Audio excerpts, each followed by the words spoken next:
ప్రజలు కూడా ధైర్యం అనేది వస్తుంటుంది కదా, సో అది ఇంకా మంచిగా అనిపించింది. దారిని పోయే దానిలందరినీ అన్న ఎందుకు పట్టించుకుంటాడు బ్రో? అన్న పని ఏదో అన్న చేసుకొని వెళ్ళిపోతాడు అంతే.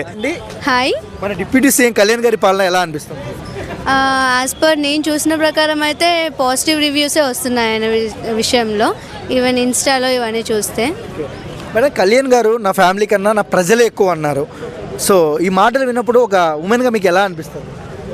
గ్రేట్ కదా, ఒక పొలిటీషియన్గా లీడర్గా ఆ క్వాలిటీస్ అనేది ఉండాలి కదా, గ్రేట్. అంటే తిరుపతి ఘటనలో కొంతమంది హాస్పిటల్లో ఉన్నప్పుడు కళ్యాణ్ గారు వెళ్ళి మోకాల మీద కూర్చొని వాళ్ళకి సారీ చెప్పి సేమ్ టైం మీకు మేము ఉన్నామన్నారు. ఎలా అనిపించింది మేడం మీకు? ఆయన్నే ప్రజల దగ్గరికి వెళ్ళి ఆ రెస్పాన్స్ అనేది ఉంటే ఒక ప్రజలు కూడా ధైర్యం అనేది వస్తుంటుంది కదా, సో అది ఇంకా మంచిగా అనిపించింది. మేడం, రోజుకు 2 కోట్లు తీసుకునే వ్యక్తి చెమటల్లో, ఎండల్లో, వానల్లో, బురదల్లో నడుచుకుంటూ సేవ చేస్తున్నారు కదా, ఎలా?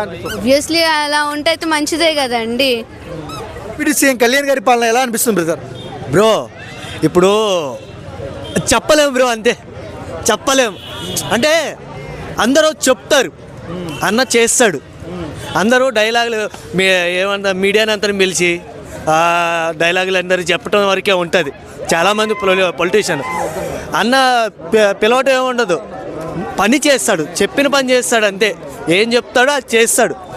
చెప్పటం తక్కువ, చేతల్లో ఎక్కువ ఉంటుంది, మాటల్లో తక్కువ. ఇప్పుడు మీటింగ్స్ జరిగినప్పుడు పవన్ కళ్యాణ్ గారిని కిందికి లాగాలనుకుంటున్నారు కదా, వాళ్ళకి ఏం చెప్తారు? కిందికి లాగాలనుకుంటున్నారు కదా వాళ్ళకి వాళ్ళందరూ పట్టించుకునే అంత ఇప్పుడు అలా ఇప్పుడు అక్కడ పారుతుంది కాలువలో ఐస్ క్రీమ్ పడ్డదో లేకపోతే ఏదో పడ్డది, దాన్ని తీసుకొని తినరు, దాన్ని పట్టించుకోరు ఎవరు. ఓకే, జగన్మోహన్ రెడ్డి పాలన, పవన్ కళ్యాణ్ పాలన, ఇద్దరిలో ఏ పాలన బాగా నచ్చింది? అన్నయ్య పాలన, పవన్ కళ్యాణ్ అనే పాలనే నచ్చింది నాకు బాగా.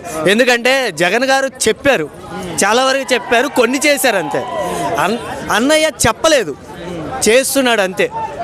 ఆయనకు అనిపించింది ఏది మంచి, ఇక్కడ మంచిగా అనిపిస్తే చేసి చూపిస్తున్నాడు అంతే. నేను ఇది చేస్తా, ఇది చేస్తున్నా అని ఏమంటారు, మీడియాస్ అందరిని పిలిచి రేపు ఇది చేస్తున్నా, ఎల్లుండి ఇది చేస్తా, అవతల ఎల్లుండి ఇంకోటి చేస్తా అని మీడియాకు ముందు వచ్చి చెప్పేది ఏముండదు. డైరెక్ట్ ఇక్కడ అనిపించిందా, ప్రజలకి ఏది మంచి అనిపిస్తే అది చేస్తాడు అంతే. అన్నయ్య పాలన వేరే లెవెల్, మాటల్లో చెప్పలేము అంతే.